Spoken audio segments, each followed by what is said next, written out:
कार्तिक आणि मयुरी घरी आले आणि कार्तिकने रागातच स्वतःचा कोट काढून सोफ्यावर भिरकावून दिला. त्या सरशी मयुरी जरा घाबरलीच. कार्तिक मोठ्याने तिला म्हणाला, "काय ग, एवढी अक्कल नाही का तुला की पार्टीत जाताना कोणते कपडे घालावेत? गावंढळ कुठली. मला खरंच माहिती नव्हतं की सगळ्याजणी पार्टीत वन पीस घालून येणार आहेत, म्हणून मी साडीच नेसली." मयुरीने कसेबसे स्पष्टीकरण दिले. "अगं मग माहिती ठेवायची ना. फक्त शहरातला नवरा पाहिजे यांना, पण स्वतः मात्र कसलाही क्लास मेंटेन करायचा नाही. मी कंटाळलो आहे तुझ्या या सततच्या बावळटपणाला. मला तुला कुठेही बाहेर फिरायला न्यायची खूप लाज वाटते, पण नशिबाने अशी गाठ बांधून ठेवली की नीट बांधून ठेवताही येत नाही आणि सोडूनसुद्धा टाकता येत नाही." कार्तिक हताशपणे सोफ्यावर बसून मोबाईल चाळत म्हणू लागला. त्याला तसे बोलताना पाहून मयुरीला खूप वाईट वाटले. आपण आपल्या नवऱ्याला ओझं वाटतो ह्याची तिला पुन्हा एकदा नव्याने जाणीव झाली. इतक्या सोशल मीडियावर एका मित्राचा त्याच्या मॉडर्न बायकोसोबत फोटो पाहून पुन्हा एकदा तो स्वतःच्या नशिबावर दोष देत होता. मयुरी आणि कार्तिक एका पार्टीत गेले होते. तिथे जाताना मयुरीने छान वर्कची साडी नेसली होती. पदर हातावर मोकळा सोडला होता. केस अर्धे बांधून पाठीवर मोकळे सोडले होते. हातात ब्रेसलेट आणि गळ्यात छोटासा नेकलेस. मुळातच नाकेडोळे नीटच असणारी मयुरी तयार झाल्यावर आणखीनच सुंदर दिसत होती. तिला पाहून कार्तिक आधी मनातल्या मनात खुश झाला, पण पार्टीत गेल्यावर जेव्हा त्याने सगळ्याच बायकांना वन पीस गाऊनमध्ये पाहिले तेव्हा मात्र त्याला मयुरीच्या अवताराची लाज वाटायला लागली. स्पेशली जेव्हा त्यांनी त्याच्यासोबत एकाच ऑफिसमध्ये काम करणाऱ्या शनायाला पाहिले तेव्हा त्याने लगेच मनातल्या मनात दोघींची तुलना सुरू केली. त्याला सगळ्यात वेगळी आणि विचित्र मयुरीच वाटत होती. पार्टीतसुद्धा तो मयुरीपासून जरा दूर राहत होता आणि या सगळ्यांचा राग त्याने घरी आल्यावर मयुरीवर काढला. कार्तिक एका लहान शहरात राहणारा मुलगा. चांगला शिकला आणि चांगली नोकरी मिळवली. नोकरीनिमित्ताने मोठ्या शहरात आला आणि त्याचे राहणीमान बदलले. मोठमोठ्या लोकांसोबत उठणे बसणे सुरू झाले आणि प्रत्येक व्यक्तीला तो राहणीमानावरून जज करू लागला. अशातच त्याच्याच ऑफिसमध्ये काम करणारी शनाया त्याला आवडायला लागली. चांगली मॉडर्न राहणारी, अवखळपणे इंग्रजी बोलणारी शनाया पाहता क्षणी त्याला भावली होती. तो मनातल्या मनात तिच्यावर प्रेम करायला लागला होता, पण तिच्याशी बोलायची हिंमत होत नव्हती. शेवटी एके दिवशी हिंमत करून त्याने तिला प्रपोज केलेच. पण आपण आधीपासूनच रिलेशनशिपमध्ये असल्याचे सांगून तिने त्याचे प्रेम नाकारले आणि त्या क्षणापासून त्याने ठरवले की आपण इच्छापेक्षा जास्त मॉडर्न आणि सुंदर असलेल्या मुलीशी लग्न करून हिला दाखवून द्यायचे, जेणेकरून तिचा जळफळाट होईल. प्रेमाची जागा आता मत्सराने घेतली होती. त्याच्या लग्नाच्या वेळी त्याने त्याच्या आईबाबांना सांगितले की त्याच्यासाठी मुलगी बघताना मॉडर्न मुलगी बघा म्हणून. पण आईवडिलांना भीती होती की मॉडर्न मुलगी म्हातारपणी आपला सांभाळ करेल की नाही, शिवाय पूर्वपार चालत आलेल्या रीती परंपरासुद्धा पुढे चालू ठेवणार नाही. म्हणून त्यांनी कार्तिकची त्यांच्या परीने समजूत काढली आणि स्वतःच्या साच्यात फिट होणारी मुलगी सून म्हणून घरी आणण्याच्या उद्देशाने वधू संशोधन सुरू केले. अशातच त्यांना मयुरी पसंत पडली. मयुरी एकत्र कुटुंबात वाढलेली मुलगी होती. घरी आई वडील, 2 काका काकू, आजी आजोबा आणि खूप सारे भावंड अशा वातावरणात वाढलेली. आर्ट्समध्ये ग्रॅज्युएशन झालेलं होतं. दिसायला सुंदर, नाकेडोळी रेखीव, साधी राहणी आणि उत्तम विचार असलेली मयुरी कार्तिकच्या आईबाबांना खूप आवडली. शिवाय घरसुद्धा तोलामोलाचं होतं. मयुरीच्या वडिलांची मुलीच्या लग्नात भरपूर काही द्यायची तयारी होती. मग आईबाबांनी कार्तिकला खूप समजावून सांगितले, लग्न झाल्यावर तुला हवं तसं राहायला सांग वगैरे वगैरे. मग कार्तिकने सुद्धा काहीसा नाईलाजानेच लग्नाला होकार दिला. मयुरी कार्तिकची बायको बनून घरी आली. सुरुवातीला मोठ्या शहरात येताना मयुरी मनातून आनंदली होती, पण इथले मोठमोठाले रस्ते, ट्रॅफिक आणि भल्या मोठ्या इमारती पाहून थोडी घाबरली देखील. अशातच कार्तिकचा नेहमी एकच घोषा सुरू असायचा, तू मॉडर्न राहायला शिक म्हणून. आजवर पंजाबी ड्रेस आणि साधी वेणी यावर वावरलेल्या मयुरीसाठी अचानक मॉडर्न बनणे जरा कठीणच होते. नवीन लग्न झालेले असताना आधी मयुरीच्या मनाचा थांग न घेता कार्तिकने स्वतःचे विचार तिच्यावर लादायला सुरुवात केली. मयुरीला सुद्धा कार्तिक जे म्हणतोय ते करायची मनापासून खूप इच्छा होती, पण तिला या सगळ्यांसाठी वेळ लागणार होता आणि कार्तिकला सगळ्याच गोष्टीची खूप घाई होती. त्याला वाटायचे मयुरीने सगळ्याच गोष्टी अगदी चुटकीसरशी अंगीकाराव्यात आणि यावरूनच कार्तिक मयुरीशी वाद घालायला लागला. हळूहळू मयुरीचा आत्मविश्वास कमी व्हायला लागला. यामुळे कार्तिक आणि मयुरीमधील संवाद कमी आणि वाद जास्त व्हायला लागले. मयुरी तिच्या परीने खूप प्रयत्न करायची, पण कुठे बाहेर गेले असले की कार्तिक मयुरीची तुलना इतर बायकांशी करायचा आणि त्याला मयुरी कुठे ना कुठे कमी वाटायची. आजही तसेच झाले होते. सुरुवातीला जेव्हा कार्तिकने तिला तयार झालेले पाहिले तेव्हा त्याला ती खूप आवडली होती, पण पार्टीत गेल्यावर जेव्हा इतर बायकांना पाहिले तेव्हा त्याच्या तुलनेत त्याला मयुरी जरा जास्तच गावंढळ वाटू लागली आणि म्हणूनच तो आज मयुरीशी काहीही बोलत नव्हता. कार्तिकने बेडरूममधून चादर आणि उशी आणली आणि तो हॉलमध्ये जाऊन झोपला. मयुरी मात्र रात्रभर मुचमुचत रडत होती. आधी मोठ्या कुटुंबातील कधीच एवढा एकटेपणा जाणवला नव्हता, म्हणून कार्तिकने तिच्याशी अबोला धरलेला तिला सहन होत नव्हता.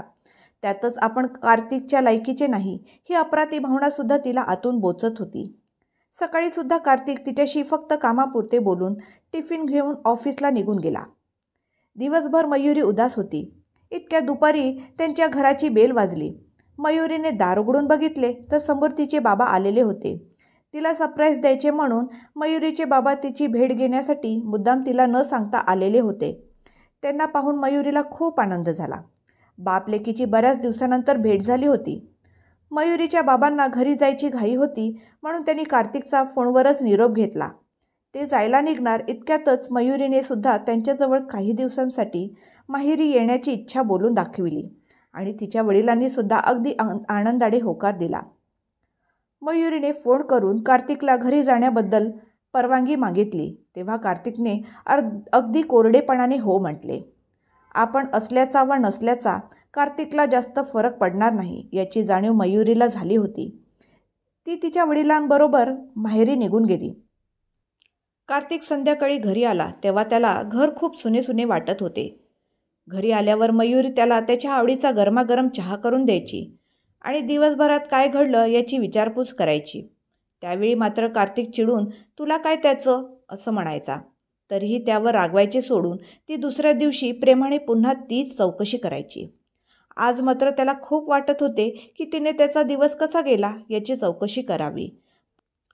पण नंतर लगेच आपण काय विचार करत आहोत हे कळाल्याने त्याने तो विचार झटकला आणि बेफिक्रीने मोबाईल बघत सोफ्यावर बसला.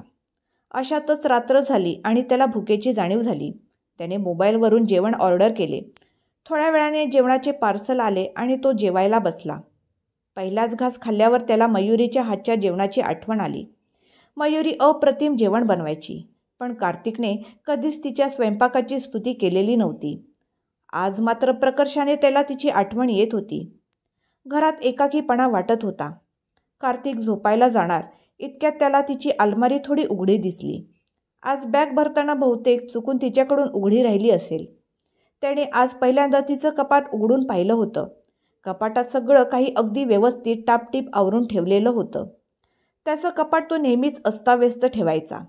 इतकं सुबक सगळं ठेवलेलं पाहून त्याला तिचं नवल आणि कौतुकसुद्धा वाटलं. त्याला आठवले की एकदा तिने कपाट आवरून ठेवलेले असताना आपण तिला उगीच ओरडलं होतं. माझ्या वस्तूंना हात लावू नको म्हणून बजावलं होतं. आज पहिल्यांदा त्याला त्याच्या वागण्याचं वाईट वाटत होतं. तिच्या प्रत्येक कामात असाच टापटीपणा होता. घरात आल्यापासून घराला तिने अगदी सुंदर आणि नीटनेटकं ठेवलं होतं. घराला तिचा हात लागल्यावर जणू जादूच झाली होती. घरातील पडदे, पिलो कव्हर्स आणि इतर अनेक वस्तू तिने तिच्या कलाकुसरीने अगदी सुंदर बनवल्या होत्या, पण ह्याचं कधी लक्षच गेलं नाही. त्याने तिची मेहनत कधी पाहिलीच नाही. फक्त पाहिले तिचे साधे असणे. त्याला आस होती ती फक्त मॉडर्न दिसायला हवी याची. म्हणून त्यानं या गोष्टींचा कधी विचारच केला नाही की त्या व्यतिरिक्त अनेक असे गुण तिच्याजवळ आहेत. शिवाय ती मनापासून प्रेम करायची त्याच्यावर. त्याला मात्र फक्त एवढाच वाटायचं की ही मॉडर्न दिसायला हवी आणि हिला बघून शनायाचा जळफळाट व्हावा. त्याने त्या व्यतिरिक्त तिला बायको म्हणून, आपली जोडीदार म्हणून कधीच पाहिलं नव्हतं. शनायावर असलेल्या मत्सरापोटी त्याने हिचा चांगुलपणा कधी बघितलाच नव्हता.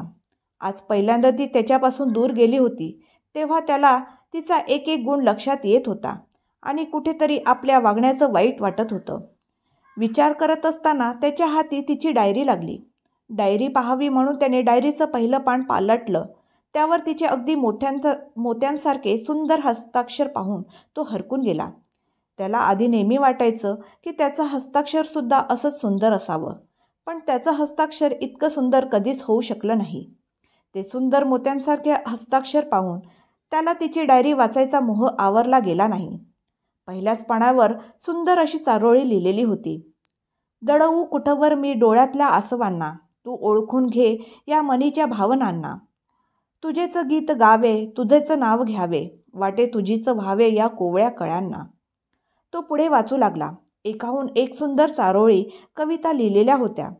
तिचे लिखाण वाचून तो भारावून गेला. आपली बायको खरंच किती संवेदनशील आहे याची त्याला जाणीव झाली. आपण तिच्यातील इतर गुण न पाहता फक्त एका गोष्टीसाठी तिचा रागराग केला. ही गोष्ट आठवून त्याला आता खूप वाईट वाटत होते.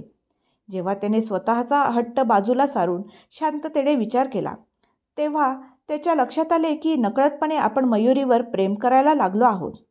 तिच्यापेक्षा योग्य बायको आपल्याला मिळू शकली नसती, पण तिच्यासमोर व्यक्त व्हायला आपण उशीर केलाय ह्याची जाणीव त्याला झाली.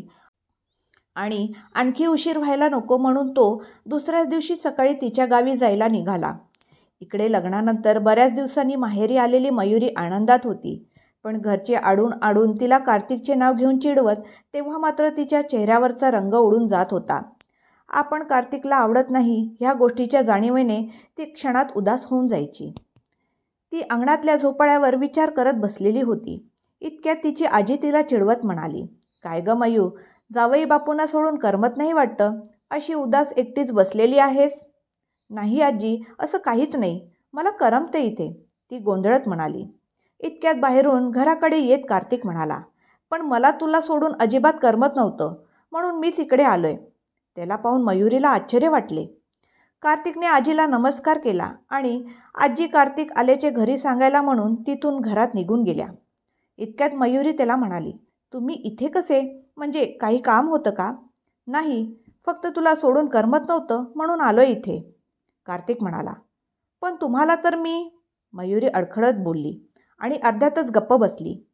मला माहीत आहे मी खूप त्रास दिलाय तुला आणि त्याची जाणीवसुद्धा झाली आहे मला, स्वतःच्या चुकीची सुद्धा आणि तुझ्यावर असलेल्या प्रेमाची सुद्धा. आधीच बोलायला घुमा आहे मी, पण प्रेम व्यक्त करायला उशीर करून चालणार नाही हे चांगलंच लक्षात आलंय माझ्या. म्हणूनच. कार्तिक बोलताना तिथेच थांबला. म्हणूनच काय? मयुरीने जरा अवघडतच विचारले. मयुरीने हे विचारताच कार्तिक एका गुडघ्यावर खाली बसला आणि तिचा हात हातात घेत म्हणाला, म्हणूनच तुला सांगायला आलो आहे, I love you Mayuri. Mayuri नखशिकांत लाजली. इतक्यात दोघांचेही लक्ष दाराकडे गेले. घरची सर्व मंडळी ह्या दोघांकडे पाहून गालातल्या गालात हसत होती. त्यांना पाहून मयुरी ओशाळली आणि लाजून आत निघून गेली. मन मात्र अजूनही प्रेमाच्या हिंदोळ्यावर झुलत होते. लग्नाला बरेच महिने झाले असले तरीही दोघांचा संसार खऱ्या अर्थाने आजपासून सुरू झाला होता. तर मित्रांनो, तुम्हाला ही स्टोरी कशी वाटली कमेंट बॉक्समध्ये नक्की सांगा आणि आवडली असेल तर चॅनलला लाईक, शेअर आणि सबस्क्राईब करायला विसरू नका. धन्यवाद.